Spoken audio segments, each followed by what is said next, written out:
인사 나누겠습니다. 기도와 예배가 답입니다.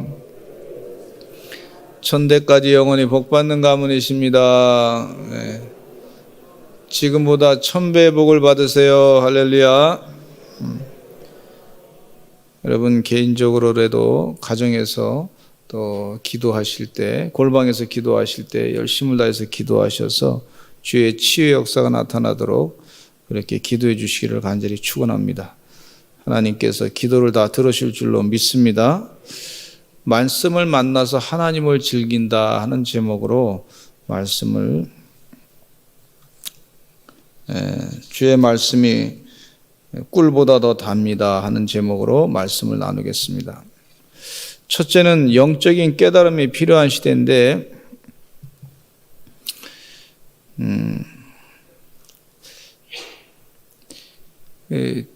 TV에 보면은요, 미각을 돋구는 그런 프로그램들이 참 많이 있어요. 음식 프로그램이 요즘에 많이 나오고 있는데, 과거에 대장금이라고 하는 그런 그 프로그램이 있었는데, 거기서 이제 음식에 대해서 건강하게 치료하는 그런 음식 또 약재에 대해서 말씀을 하셨는데, 요즘에는 이제 그냥 그 음식에 대해서 또 백종원 씨의 음식 프로그램이 많이 나오면서 여러 그 요리사를 통해 가지고 그런 프로그램들이 많이 늘어나고 있는 것을 볼 수가 있고, 그래서 음식을 카메라로 어떻게 그렇게 잘 찍는지 모르겠어요.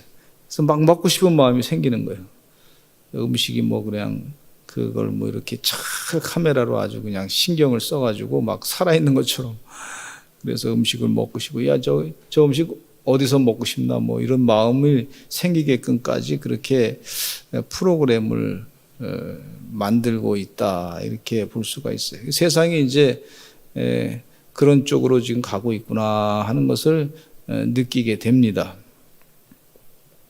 시각은요, 눈으로 보는 것이고, 미각은 입으로 맛보는 것이고, 청각은 우리들의 귀로 듣는 것이고, 각종 음악을 들을 때 기쁨과 마음의 평안을 누리게 되고, 감각은 촉각과 같이 피부로 느끼는 것인데, 다가오는 시대는 다시 한번 하나님께서 우리에게 영적인 깨달음이 필요한 시대로, 하나님의 마음을 공감하는 시대로 살아가게끔 하신다, 그렇게 느껴집니다. 하나님을 만나서 진정한 즐거움을 갖는 시대로 살아가시기를 간절히 축원합니다. 그래서 성경 말씀 시편 119편에 있는 말씀 가운데 보면은 15절에 주의 말씀은 내 발의 등이요 내 길의 빛이니이다. 그러니까 하나님 말씀 한 말씀이 영적인 우리의 영혼을 깨우는 거란 말이죠. 영을 깨우는 말씀이에요.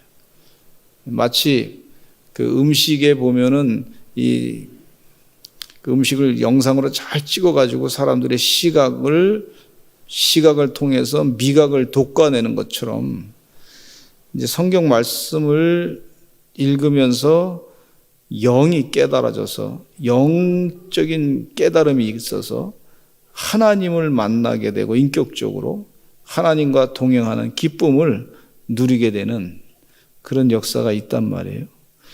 근데 여기 말씀 가운데 보니까 103절에 보면 주의 말씀의 맛이 내게 어찌 그리 단지요 내 입에 꿀보다 더 다니이다. 그러니까 하나님 말씀을 읽을 때 미각을 통해 가지고 주의 말씀의 맛이 내게 어찌 그리 단지요 내 입에 꿀보다 더 다니이다. 그래서 미각적인 요소를 통해 가지고 하나님 말씀이 꿀보다 더 단 말씀이다, 그러면서 영을 깨우는 그런 내용이다. 하나님의 말씀이 또 세상의 어떤 그림보다 더 멋있는 말씀이다, 이렇게 또 표현할 수가 있어요. 또 하나님의 말씀이 세상의 어떤 그런 느낌보다 감당할 수 없는 하나님의 기쁨이 그 가운데 있다, 이렇게 하면 그 우리의 촉각을 통해 가지고 하나님 말씀을 영을 깨우는 그런 내용이라고 그렇게 볼 수가 있습니다. 우리 귀한 주의 종들이 이 땅에 사는 동안에 영적인 깨달음을 깊이 있게 영각의 시대다 생각하시고 그렇게 내 영을 깨워야 되겠다 그렇게 작정하시고 영적인 깨달음을 갖고 사시는 하나님의 종들이 되시기를 간절히 축원합니다. 그래서 영을 깨우는 것은 하나님 마음을 공감하는 거예요. 하나님이 어떤 마음을 갖고 계시는지, 하나님이 지금 어떤 비전을 갖고 계시는지, 어떤 생각을 가지고 말씀하시는지. 오늘 설교는 제 스승님이신 민영진 교수님의 책 가운데 성경을 공부할수록 궁금한 49가지의 바이블 FAQ라고 하는 책이 있는데 49가지의 질문을 잘 설명을 해 주신 그런 내용이에요. 그 중에서 성경을 읽는 즐거움에 대해서 은혜를 나누고자 하는데 성경을 공부하는 것은요, 한국교회에서는 일찍이 사경이라고 하는 단어를 써서 사경. 그래서 지방에서 사경회가 있잖아요. 사경회. 사경회는 사경이라고 하는 말 자체는 성경을 조사한다. 또 성경을 공부한다. 뭐 그런 의미가 있어요. 지금은 뭐 많이 퇴색되었지만은 한번 사경회를 과거에는 시작하게 되면은요, 일주일 내내 본인 자신들이 식사를 다 음식을 다 준비해 가지고 가서 거기서 밥을 해 먹으면서 그러면서 교회에서 잠을 자면서 성경책을 열심히 그냥 공부하는 거예요. 성경을 열심히 공부하고 거기서 은혜 많이 받고 강사 목사님이 성경을 잘 말씀해 주면 그걸 다 듣고서 말이죠. 감동을 받고 은혜 받고 그리고 그 일주일 내내 그러니까 1년 내내 농사 져가지고 말이죠. 그 농한기 때 좀 겨울에 좀 쉴 만한 때 사경회를 열어서 그래서 거기 그 사경회 공부를 성경 공부를 하면서 교회별로 뭐 이렇게 성경 공부할 그런 프로그램이 그때는 별로 없었는데 그 사경회 때 말이지 열심히 성경 공부를 하고 그리고 1년을 또 영적으로 깨어서 살아가는 그런 신앙인의 우리 선배님들의 신앙의 선배님들이 계셨던 걸 볼 수가 있어요. 그러니까 사경에는 경전을 조사한다는 뜻이고 경전을 조사한다는 뜻은 연구나 공부의 뜻이 있는 걸 볼 수가 있어요. 두 번째는요, 이 말씀을 보면은 필경이라고 하는 것이 있어요. 성경 베끼기. 여러분 하나님 말씀을 이제 꿀보다 더 다니까 이 꿀보다 더 단 말씀을 내가 이제 글로 써야 되겠다 생각해가지고 성경을 베끼시는 분이 계시더라고요. 이 필경하시는 분들 중에서는 신구약 66권을 한 번도 아니고 여러 차례 반복해서 베껴 쓰는 분도 계시더라고요. 필경하시면서 많은 은혜를 받으신 분도 계시고. 근데 간증 가운데 보니까 이 필경하시다가 그 성경 말씀을 쓰시다가 그동안 몰랐던 말씀인데 이 말씀이 여기 있었구나 하고 깨닫고 말이죠. 그 깨달음이 너무 즐거워가지고 일어나서 막 춤을 추면서 말이에요. 은혜 받아가지고 덩실덩실 춤을 추면서 이 말씀에 대해서 내가 너무 감동을 받아가지고 은혜 받아가지고 영적으로 막 기쁨이 넘쳐가지고 그렇게 춤추시는 분도 그 간증 가운데 들었어요. 제가 기억하는 우리 교회 장로님 가운데도 이응범 장로님, 또 이윤주수 장로님 필경하시고, 또 서만석 집사님이 필경하셔가지고 은혜를 많이 받으셨어요.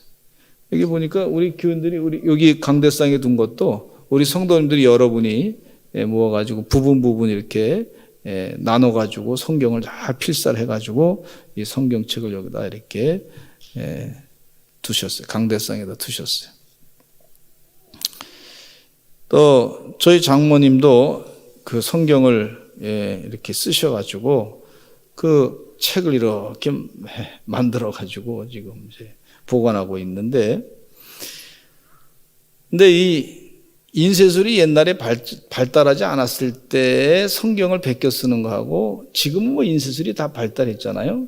근데 지금 성경을 베껴 쓰는 거하고는 영적인 차이가 있어요. 옛날에는 성경을 베껴 써가지고 이 다른 사람들이 그것을 보고서 성경을 좀 읽었으면 좋겠다. 뭐 이런 마음으로 성경을 이제 뭐 서기관들이라든지 또 그 성경을 이제 성경책이 옛날에 인쇄술이 발전 안 했으니까 그걸 가지고서 이제 성경을 읽게끔 하기 위해서 그렇게 하신 경우도 있지만은 요즘에는 성경을 인쇄술이 발달했는데도 성경을 필사하시는 분들 보면은요 정말 그 말씀이 너무나 소중하니까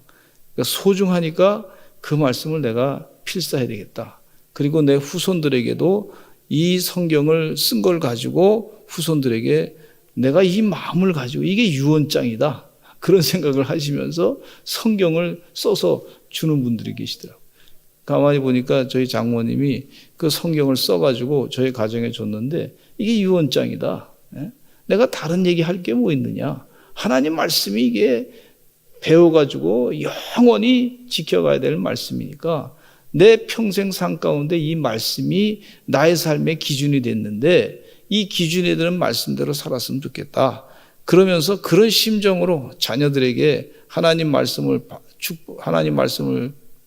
읽고 그 말씀대로 복을 받고 천대까지 영원히 복받는 가문이 됐으면 좋겠다. 그러면서 기도하시면서 쓰시는 그 심정을 깨닫게 되더라고요. 지난번에 최숙 권사님이 성경을 다 필사를 하셨는데 돌아가신 지 이제 꽤 되셨죠. 근데 그 아드님이신 이정호 권사님께서 그걸 갖고 오셨어요. 그러면서 그 맨 앞장에다가 뭐라고 써야 되는지 모르겠다고 그러면서 가져오셨더라고요. 근데 어머님께서 우리 자녀를 사랑하는 마음으로 이 성경책을 잘 쓰셨는데 이거 버리면 내가 안 되겠다고 이걸 잘 보관해야 되겠다고 소중하게 어머니가 직접 쓰신 글씨 남겨두면서 가끔 볼 때마다 나를 사랑하셨던 어머님께서 나를 얼마나 기도하면서 사랑하셨는지 그걸 잊어버리지 않기 위해서 그걸 갑으로 남겨두겠다 그렇게 하시고 아주 잘 성경책을 그렇게 만드셔가지고 남겨두시는 것을 봤어요. 그러면서 그 성경책을 읽을 때 마음에 감동이 된다고 눈물이 난다고 그러시더라고. 근데 이 성경을 그 필경하시는 분들은요, 그 고백 가운데 보니까 본문을 그냥 읽을 때와 또 다른 느낌을 느낀다. 그런 말씀 하시더라고요. 본문을 그냥 읽을 때는 독경이지만 이 쓰면서 읽는 것은 필경이라고 볼 수가 있어요. 필경. 그 쓰면서 읽는 거예요. 근데 옛날에 그 성경을 필경하시는 서기관들이 있는데 이분들은요, 성경을 외워서 그걸 쓰셨어요. 외워서. 근데 하나님 말씀을 자꾸 읽다 보면 자연히 외워진단 말이죠. 그 외워가지고, 그러니까 그것이 외워질 때까지 얼마나 그걸 읽었겠어요. 많이 읽어가지고 외워서 쓰니까 자신의 삶으로 살아내려고 하는 의지를 가지고 쓰신 것이다. 내 삶으로 이걸 살아내야 되겠다.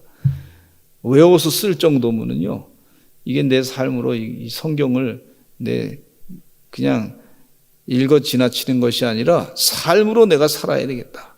이런 결단하면서 외워서 쓰신 것이라 그렇게 볼 수가 있어요. 그 다음에 이 독경이 있고 필경이 있고 그 다음에 청경이 있어요. 청경. 그래서 청경은 귀로 듣는 거예요. 듣는 거.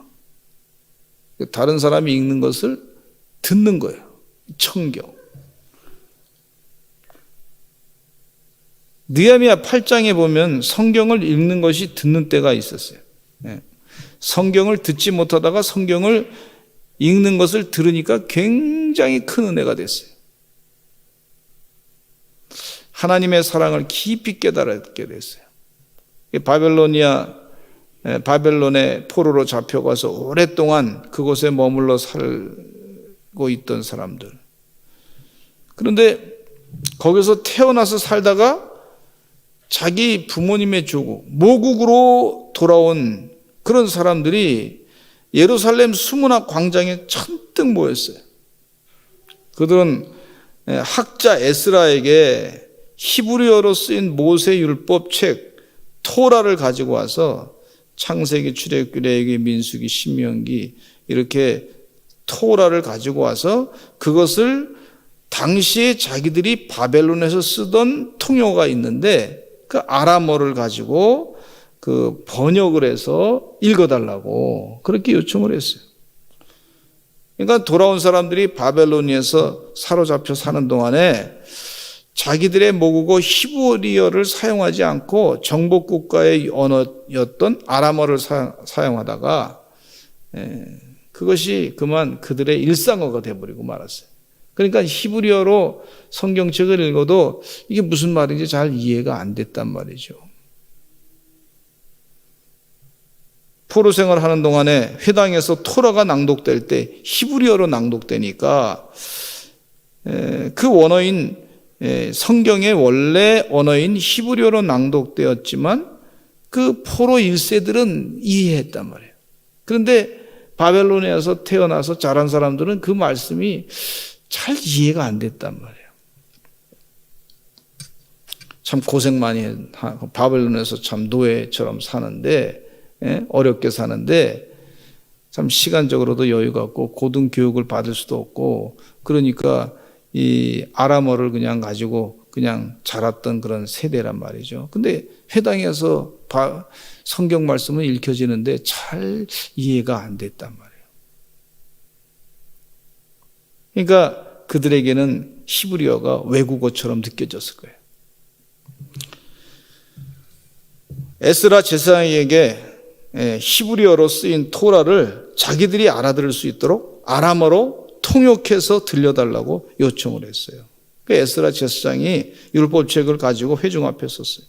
그는 수문 앞 광장에서 남자든 여자든 알아들을 만한 모든 사람에게 새벽부터 정오까지 큰 소리로 율법책을 낭독하면서 히브리어 본문을 아람어로 통역해가지고 백성들에게 들려줬어요. 그러니까 백성은 모든 율법책 읽는 소리에 귀를 기울였어요. 이것은 단순한 독경이 아니라 낭독하는 것을 듣는 행위로서 청경이라고 볼 수가 있습니다. 청경. 성경 말씀을 아주 그냥 신경을 써서 듣는 거죠. 듣는 거. 에스라가 이 율법책이 낭독될 때 에스라 제사장 옆에 서 있던 레위 사람들이 번갈아 가면서 그것을 아람어로 통역하고 뜻을 설명해 주었기 때문에 예루살렘 수문학 광장에 모였던 사람들은 그 내용을 잘 알아들을 수 있게 되었어요. 그래서 그때 청경에 참여했던 이들이 율법의 말씀을 들으면서 모두 울었다. 그래서 울었다 했어요. 하나님 말씀을 들으면서 야, 하나님 말씀이 이렇게 귀한 말씀이구나 하면서 울었다 하는 그런 내용이 있어요. 이 수문학 광장에서 경전이 낭독되는 것에 귀를 기울이던 청중의 1차적인 반응이 바로 울었다예요. 울었다. 회당에서 토라가 히브리어로 낭독될 때 건성으로 듣기만 했는데 자신들의 언어인 아람어로 통역될 때 비로소 경전을 즐기는 체험이 가능해졌다. 하나님 말씀을 들으니까 하나님과 만나가지고 하나님을 경험하는, 하나님을 즐기는 그런 체험을 했다. 이렇게 이 말씀 가운데 가르쳐주고 있어요. 얼마나 이 하나님 말씀을 해서 기쁨이 넘치는지, 성 말씀에서 만나게 되고 인격적으로 만나게 되고 하나님과 즐기는 생활을 하는 것을 볼 수가 있어요. 할렐루야. 이게 얼마나 축복인지 몰라요. 종교개혁을 주도했던 마틴 루터 목사님은 성경책을 라틴어에서부터 독일어로 번역했어요. 그리고 모든 사람들이 쉬운 독일어로 성경을 읽게 되었습니다. 그들은 큰 은혜를 받고서 영적인 자유를 누리게 되었던 걸 볼 수가 있어요. 그래서 성경 말씀을 마틴 루터 판 디 비벨 성경책이 아주 독일 사람들에게는 귀한 책으로, 자유의 책으로 그렇게 읽혀지는 걸 볼 수가 있어요. 영적인 자유의 책으로 읽혀지는 걸 볼 수가 있어요.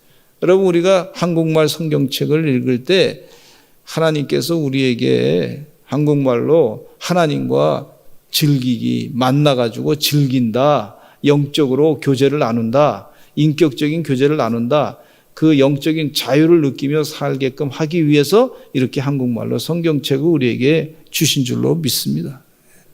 이게 얼마나 큰 축복인지 몰라요. 느헤미야 총독과 에스라 제사장과 백성을 가르치는 레위 사람들은 울고 있는 청중을 달랬어요. 경전의 내용과 만난 그날은 하나님의 거룩한 날이니 슬퍼하지도 말고 울지도 말라고 각기 마을로 돌아가서 먹고 마시며 없는 사람들에게 먹을 것을 나눠주면서 크게 기뻐하라고, 말씀을 만나는 것이 곧 하나님을 만나는 것이고 그것은 곧 하나님과 더불어 기뻐하는 것이고 이런 기쁨이 바로 우리의 힘이라고 그들에게 타일러 주었어요. 다시 한번 말씀드리면 말씀을 만나는 것이 곧 하나님을 만나는 것이고 그것이 곧 하나님과 더불어 기뻐하는 것이고 이런 기쁨이 바로 우리의 힘이다. 그렇게 가르쳐 줬어요. 할렐루야. 느헤미야 8장 10절에 읽겠습니다. 시작.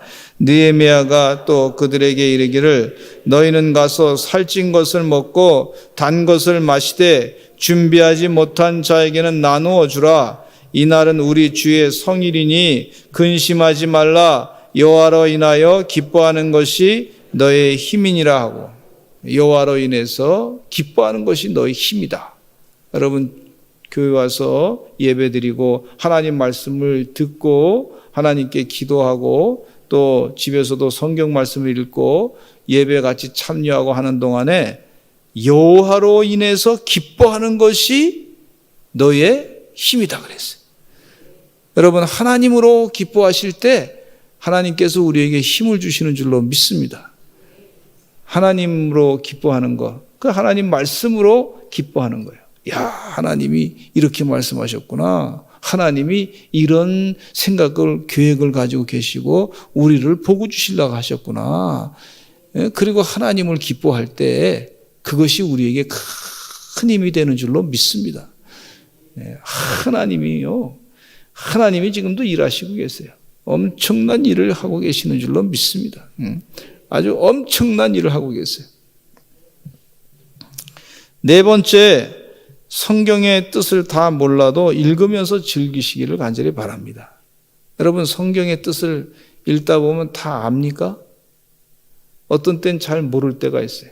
어떤 때는 어렴풋하게 내 삶에 적용해 보니까 아, 그래, 이 말씀이 이런 말씀인 것 같아 하는 어느 정도의 확신만 가지고서 아, 하나님 말씀대로 이렇게 내가 살아야 되겠구나. 그 말씀 가운데 이 정도 깨달은 감만 가지고서도 즐기는 경우가 있어요.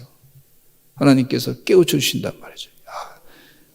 여러분, 제가 공부하러 신학교를 공부하러 이제 미국 갔더니 말이죠. 신학 박사님이 구약학 교수님,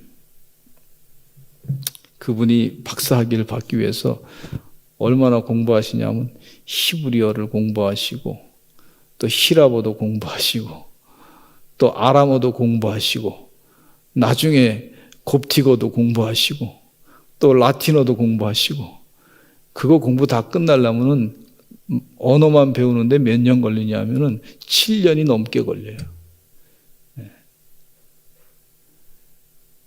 그리고 또 어떤 분은 신약 박사, 구약 박사, 그 다음에 조직신학 교수님 같은 경우도 그분들도 마찬가지로 언어 훈련을 많이 한 다음에 그 다음에 사상 공부를 하는데 기독교 사상사, 또 철학 사상사, 중세의 그 철학 사상과 기독교 사상, 교부들의 그 사상, 이거 다 공부합니다.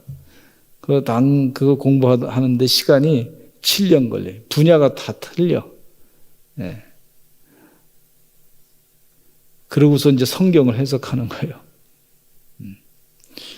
그러니 이거 성경을 전문적으로 들어가서 이걸 어떻게 다 그 시대 상황과 배경을 또 공부를 다 합니다. 주석을 하기 위해서.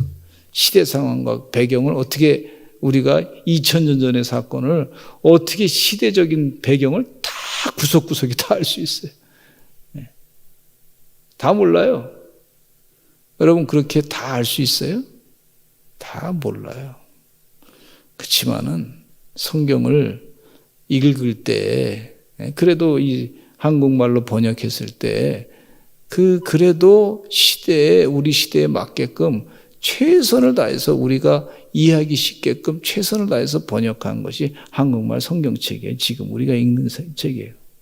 그러니까 다 몰라도 물론 그럴 때는 또 누구한테 물어볼 수도 있지만 정 궁금한 거 있으면 물어볼 수도 있고 또 주석을 펴서 또 보고 그런데 뭐 견해가 조금 다른 것도 있고 뭐 그래요. 그런데 읽으면서 즐길 줄 아시는 다 몰라도 읽으면서 즐길 줄 아시기를 간절히 바랍니다.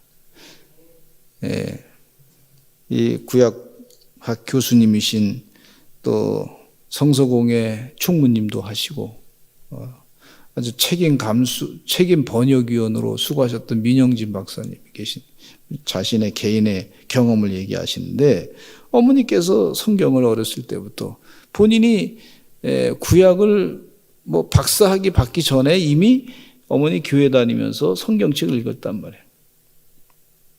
그래서 한 번은 어머니한테 물었어요. 어머니, 이 성경 말씀에 이런 말씀이 있는데 어머님은 어떻게 생각하십니까? 그랬더니 이 어머니께서 뭐라 하냐면 구약 박사님이 모르는 걸 내가 어떻게 알겠소? 그랬어요. 나 잘 몰라요.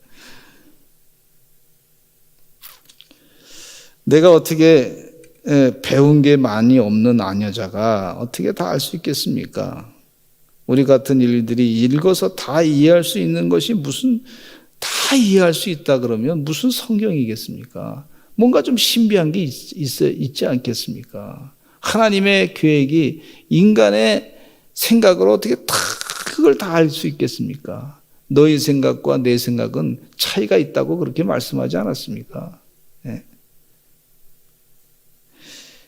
이 어미가 뭐 성경 내용을 다 알아서 이렇게 꿀맛 같게 읽는 줄 아시오?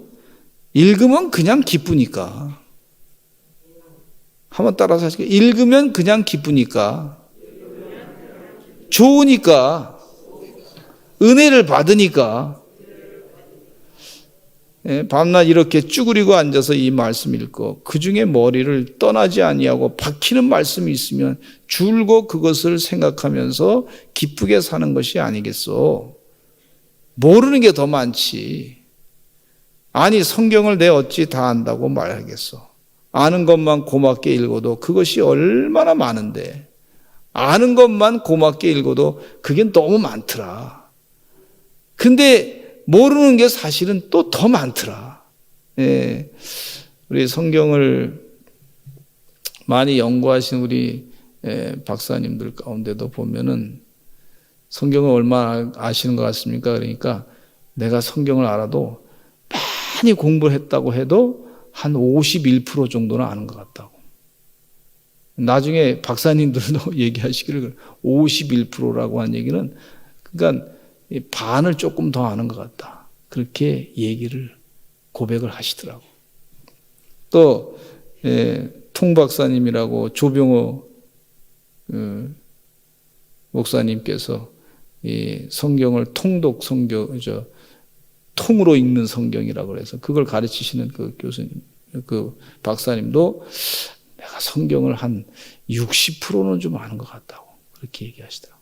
아직도 다 모르는 부분이 있다고. 근데 성경을 많이 읽으시고 성경을 많이 들으시고 그러면서 굉장히 행복해 하시더라고. 그럼 성경에 읽으면 그냥 기쁘고 읽으면 좋고 은혜를 받으니까 밤낮 이렇게 쭈그리고 앉아서 이 말씀을 읽고 그 중에 읽다 보니까 머리를 떠나지 않고 박히는 말씀이 있으면, 내 머리에 박히는 말씀이 있으면 그것을 줄곧 명상하면서 기쁘게 사는 것이 아닙니까? 모르는 게 내가 더 많지. 아는 것만 고맙게 읽어도 그것이 참 많습니다. 그렇게 고백을 하고 아들 박사, 신학 박사님에게 얘기를 했는데 이 신학 박사인 교수님이 뒤통수 한 대 맞았다는 거예요. 자기는 성경을 공부하려고 조사하려고 했었는데 어머님은 성경을 즐기고 있더래. 읽는 건 즐기고 있더래. 이게 차원이 틀린 거예요, 틀린 거예요. 여러분은 성경을 조사하고 있습니까? 성경을 연구하고 있습니까? 성경을 공부하고 있습니까? 그 단계를 넘어서 성경을 즐기고 있습니까? 성경을 읽기만 하면 좋은 단계에 있습니까? 그 자기가 차원이 다른 걸 생각하면서 어머님은 성경을 읽으면 좋은데, 기쁜데, 즐거운데, 행복한데, 하나님을 만나서 하나님과 교제를 나누고 있는데, 이 하나님 말씀이 꿀보다 더 단 말씀으로 그렇게 느끼고 있는데, 자기 자신이 부끄러워지더래요. 내가 성경을 읽으면서 정말 좋아하는가? 즐기고 있는가? 하나님과 이 동행하는 기쁨을 나누고 있는가? 우리 교회 박희 권사님께서 이분이 거의 80이 되도록 지금 몇 년생? 한 70 후반 한 됐을 때 뭐 그러시더라고. 내가 한글을 못 읽었습니다. 근데 한글을 읽어가지고 한글 학교 다녀가지고 처음으로 목사님한테 편지를 씁니다. 한글로. 근데 이 편지를 딱 써가지고 보내셨는데 굉장히 기뻐하시면서 자기 자신이 자기의 그 말을 편지로 글을 써서 다른 사람한테 편지를 목사님한테 처음으로 보냈다는 거가 너무너무 기쁜 거예요. 여러분 편지 쓰면서 본인 자신이 그런 기쁨을 지금도 간직하고 있습니까? 글씨 쓰는 게 귀찮아가지고 이거 글씨가 안 나온단 말이지. 글씨 뭐 연습하는 것도 아니고 말이죠. 근데 이분은 어떤 마음이냐면 그 편지 하나 보낸 것이 너무 기뻐가지고 그게. 그러니까 이 편지 쓰는 거를 즐기는 거예요. 굉장한 이 삶의 그 어떤 이 희열, 내가 한글을 배웠다고 하는 희열, 그리고 내가 내 말을 글로 표현했다고 하는 이 기쁨, 나도 이렇게 하나님께서 나에게 가르쳐 주셨으니까 이것도 나도 할 수 있다고 하는 그런 어떤 자존심, 어떤 기쁨, 성취감, 이런 것이 한꺼번에 막 오면서 막 기뻐하시더라고. 그러니 그전에는 한글을 잘 못 읽으셨는데 성경책을 한글로 요즘에는 읽으시니까 너무 기쁘신 거예요. 그 말씀이 여기 있었구나. 읽으면서 너무 즐거우신 거예요. 우리 부모님들은 성경을 읽는 것을 즐깁니다. 읽다가 들려오는 말씀은 묵상을 하고 모르고 흘리는 말씀은 그대로 흘려버려도 그래도 기쁨이 되는 그 독경을 즐기고 있어요. 지식을 축적하려는 것이 아니라, 물론 하나님 읽다 보면 하나님이 지식을 주시겠죠. 성경 말씀 속에서 전개되는 황홀하고 신비한 그 세계를 다니면서 하나님과 즐기는 체험을 더욱 하고 있는 것을 볼 수가 있어요. 여러분 성경을 읽을 때 성경 속에서 꿀보다 더 단 말씀으로 하나님과 교제를 나누시고 하나님을 만나시고 그 안에서 즐기시기는 여러분 되시기를 간절히 축원합니다. 그리고 다섯 번째로 소중하게 간직한 성경에 대해서 말씀드리고자 하는데, 어느 분이 교회 다니면서 성경책을 갖고 다녔는데 본인이 성경책을 갖고 다니고만 했지 내가 성경 공부한 시간은 별로 없다고. 그런데 그분이 교회를 오래 다녔어요. 근데 일반적으로 설교를 들으면 성경책을 그냥 집에다만 두었습니까? 그러면서 성경 안 읽은 것에 대해서 성경 공부 안 한 것은 이제 비판적인 그런 얘기를 들었는데, 근데 그 성경책을 갖고 다니면서 교회에서 성경책 한번 읽어보고 목사님 설교 듣고 그리고서 그 신앙 가지고 교회를 40년, 50년 어쨌든 간에 열심을 다해서 이게 하나님의 뜻이구나. 섬기고 사랑하고 교회 성도들을 권면하고 그렇게 하나님의 뜻대로 살자고 그렇게 권면하고 전도하고 그렇게 하신 그런 분들이 계시더라고요. 물론 성경을 더 연구하고 성경 공부에도 내용을 확실하게 알고 그런 것도 필요하겠지만, 근데 그렇다고 해서 그분들이 비난받을 이유는 없다고 생각합니다. 왜냐하면 그 성경이 소중하니까 늘 갖고 다니는 거예요. 성경이 이게 소중한 책이 할렐루야. 귀중한 책입니다. 할렐루야. 이 책을 가지고서 성경은 읽고 듣고 깨닫고 기뻐하고 즐기고 그렇게 살라고 주신 말씀인 줄로 믿습니다. 또 성경을 읽다 보면 촉경이다. 이렇게 촉경. 성경을 만지는 것도 읽는 것이다 그랬어요. 상대의 몸을 만져서 상대를 아는 것도 이렇게 우리가 볼 수가 있는데 성경과의 스킨십이다 그래요. 그렇게 이분은 또 얘기하시더라고요. 내가 다른 책을 이 성경책을 이렇게 들고 갈 때의 느낌하고요. 다른 책을 이렇게 들고 갈 때 느낌하고 또 틀리더라고. 성경책을 이렇게 갖고 이렇게 들고 가다 보면 이제 그동안 읽었던 것들이 이제 생각이 날 때가 있어요. 예를 들어서 구약의 구약 성경의 예언서를 이렇게 기억이 난다든지, 어떤 때는 토라의 성경책들이 기억이 난다든지 그럴 때가 있어요. 근데 다른 책을 갖고 가다 보면은 그런 이제 다 그 책에 대한 내용을 이제 생각한단 말이죠. 근데 이걸 성경책을 이렇게 만져봐도 이 느낌이 좀 달라요. 느낌이 틀려.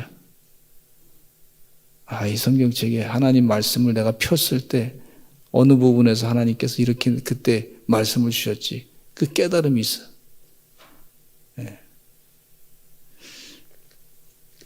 성경과 이 성경 공부나 연구를 초월하는 경험이 있더라고요. 여러분 그 경험까지 그 10,000번 성경을 만졌을 때의 그 느낌, 하나님과의 느낌, 하나님과의 교제를 나누시기를 간절히 축원합니다. 윤영주 장로님이 마약을 해서 감옥에 갔던 경험이 있었는데 어머님이 오셔가지고 이제 그 감옥에 있는 아들한테 성경책 하나 넣어줬어요.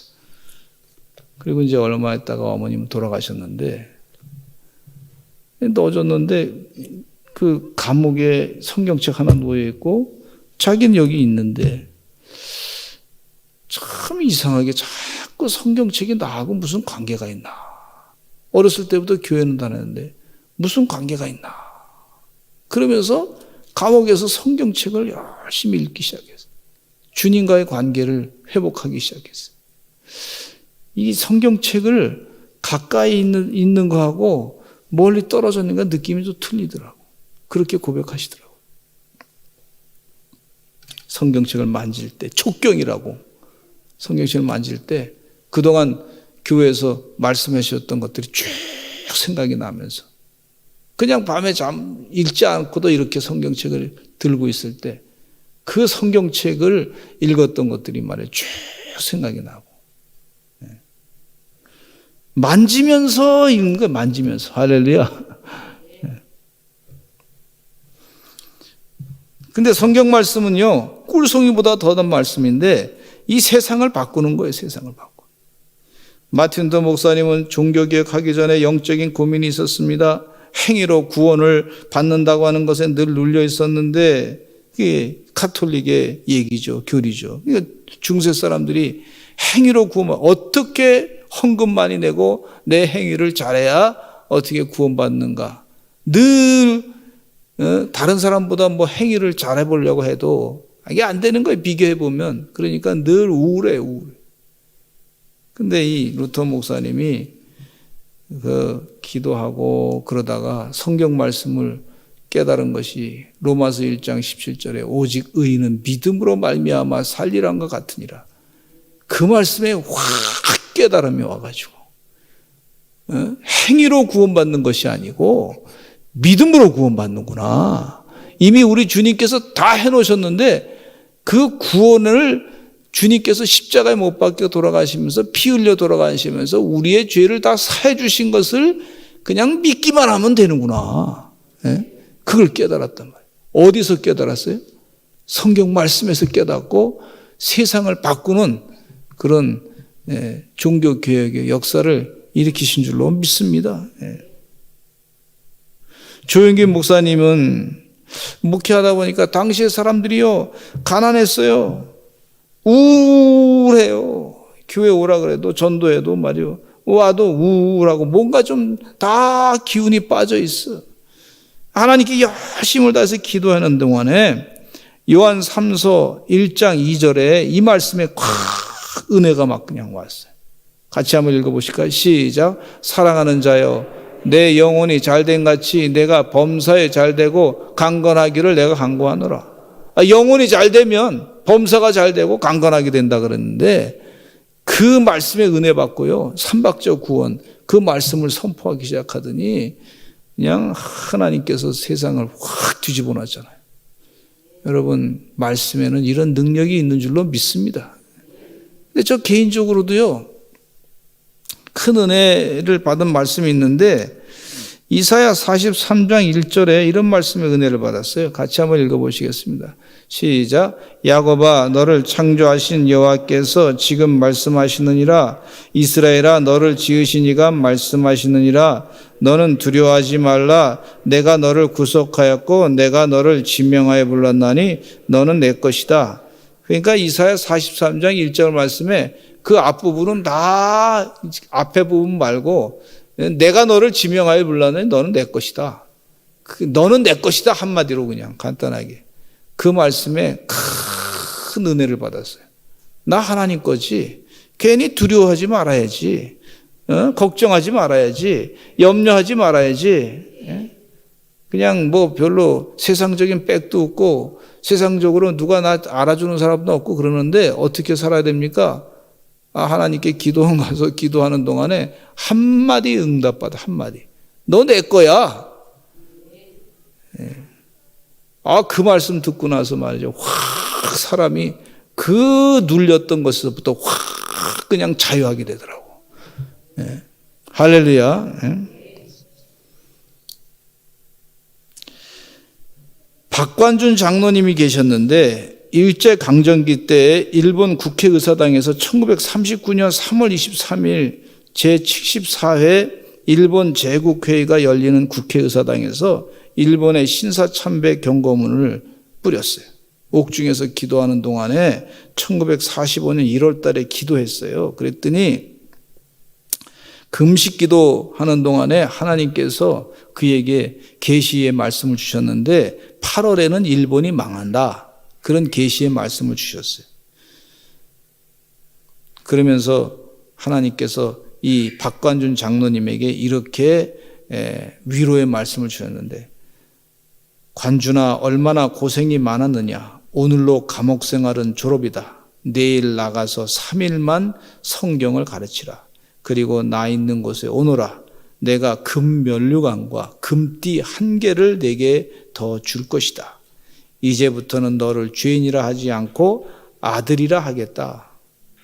천국은 다 내 것이니라 그랬어요. 그리고 내가 때가 돼서 이제 육신의 장막을 벗고 천국에 들어갈 때가 됐구나 그렇게 생각하고 있고 3일 동안 가서 성경 말씀을 감옥에서 나가서 이제 말씀을 전하고 그리고 돌아가셨는데, 그러면서 부인에게 그 사모님에게 그 최후의 말을 전하는데, 우리나라는 앞으로 이사야 11장 10절과 12절처럼 될 것이다. 그렇게 될 것이다. 같이 한번 읽어보실까요? 다는 아니고 같이 읽겠습니다. 시작. 그날에 이새 뿌리에서 한 싹이 나서 만민의 기치로 설 것이요 열방이 그에게로 돌아오리니 그가 거한 곳이 영화로우리라. 그날에 주께서 다시 그의 손을 펴사 그의 남은 백성을 애굽에서 돌아오게 하실 것이라. 여호와께서 열방을 향하여 기치를 세우시고 이스라엘의 쫓긴 자들을 모으시며 땅 사방에서 유다에 흩어진 자들을 모으시리니 그랬어요.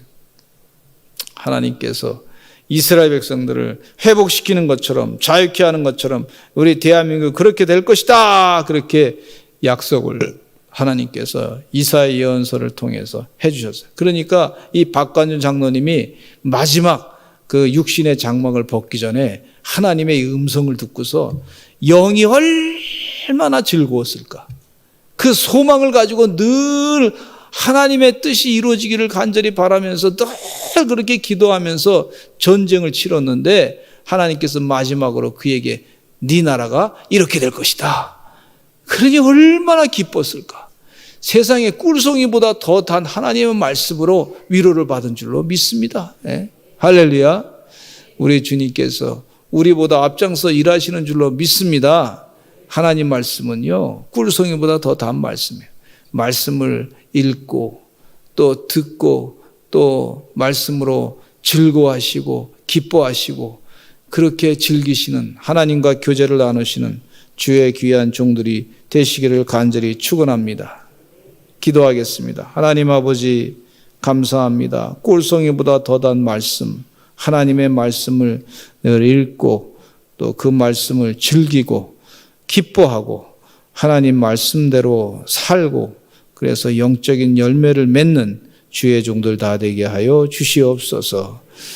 참 지금은 자유롭게 예배드리기가 어려울 때가 됐습니다. 주여 도와주시어서 이럴 때일수록 오히려 하나님 말씀을 더 깊이 읽게 하여 주시옵소서. 하나님과 교제를 나누는 기쁨을 갖게 하여 주시옵소서. 예수님의 이름으로 기도하옵나이다. 아멘.